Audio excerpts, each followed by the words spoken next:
Why is Madara so crazy though? Just why?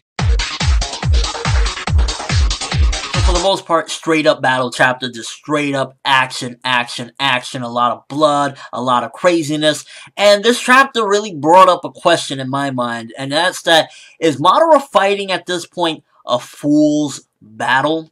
Because in this chapter, it's clearly displayed, he is completely outclassed. All he has at this point is two Zetsu, a black Zetsu, a white Zetsu, and himself. And throughout the chapter, of course, he was blind up until the very end. While he's fighting back and he's, going in or whatever, and he isn't exactly, 100% destroyed or defeated or whatever, he is, for the most part, on the ropes. He has all the tail beasts, and then at a certain point, Naruto jumps in as well. And he is on the ropes. He is, for the most part, on the defense, and they are giving him an ass whooping. And this is just only some of the battle that he has. He still has not only all the tail beasts, not only Naruto, B, the Hokage, all the Kage themselves, all the Hokage, the previous Hokages, and the entire Shinobi Alliance. And if he is just having a bit of a struggle with these, the tail beasts, then what type of fight is he going to be able to put up against everyone else that is out there, including, the previous Hokage, that they're Edo Tensei, they're immortal, the only way to stop them is to seal them, and it's making me think,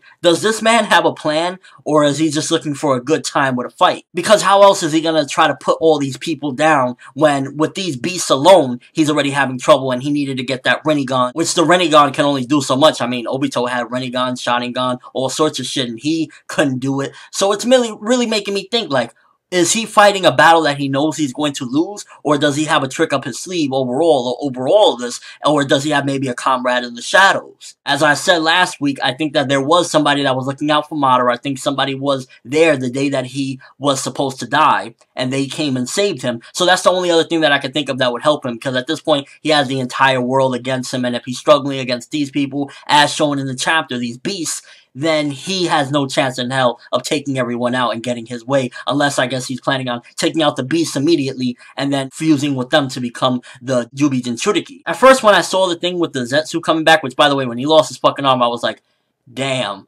Madara's getting worked to the point where he lost his arm, and he technically did, because at this point all he has is a Zetsu arm. But at first I was like, okay, so did Obito, did the Zetsu rip out the eye? And if you look closely, that's actually the white Zetsu, and I'm imagining, because the eye that Obito has, he has his left eye with the Rinnegan and his right eye with the Sharingan. Madara got back his original right eye, which I'm guessing that was the one that was either still in Yahiko's corpse, or maybe Obito already hid it inside of, some sort of glass jar or something for safekeeping for later. So yeah, Obito at the moment still has that eye in him. I don't know why. Take that shit away from him, give him back to Madara, but he still has his eye, and that was actually the white Zetsu, which I was under the assumption that the white Zetsu had already been killed off and there was no more after Sasuke pretty much annihilated the original when he came out of getting his new eyes, so that got me a little bit questioning that as well. But overall chapter, it was an awesome and fun battle chapter. Didn't really have much progression aside from he kind of lost his arm and kind of had to use a Zetsu arm, and the fact that he got his Rinnegan at the end, and it's kind of, I guess, displaying what type of uphill battle Madara is facing at this particular point. He's having fun, and he's not completely struggling, but he did lose an arm, and he is getting stabbed up and on the ropes, so it's really making me think, like, does he know he can't win this battle? Does he have an ally in the shadows waiting to help him? Or is he really counting on taking out these beasts and then using them to become the Jubi Jinchuriki? What is his, mind frame at this moment to fight this battle when it seems as though he can't win? And mainly this chapter just felt very, very incredibly short. This was barely any dialogue, just straight up punches, and while I love the action, I think we could have used a little bit more meat in there to give a little bit more, substance. But overall, it was still a good chapter. I feel as though the fight kind of brought forth more of, I guess, to think, okay, this battle is not what I thought it was going to be. I thought Madara was going to not have a hard time with this one. He clearly is, and is clearly showing his limits. The Rinnegan, it'll help, but only for so much. So we gotta wait and see what the Rinnegan's going to do for him, and if he has some sort of plan, because at this point right now, it's like, yeah, you're kind of fucked, bro. Let me know what you guys think. First of all, Madara, do you think that he actually has some sort of plan in all this? Do you think that the beasts weren't actually really getting the best of him and he was actually just fucking around? You think he was just messing around to see how strong they are?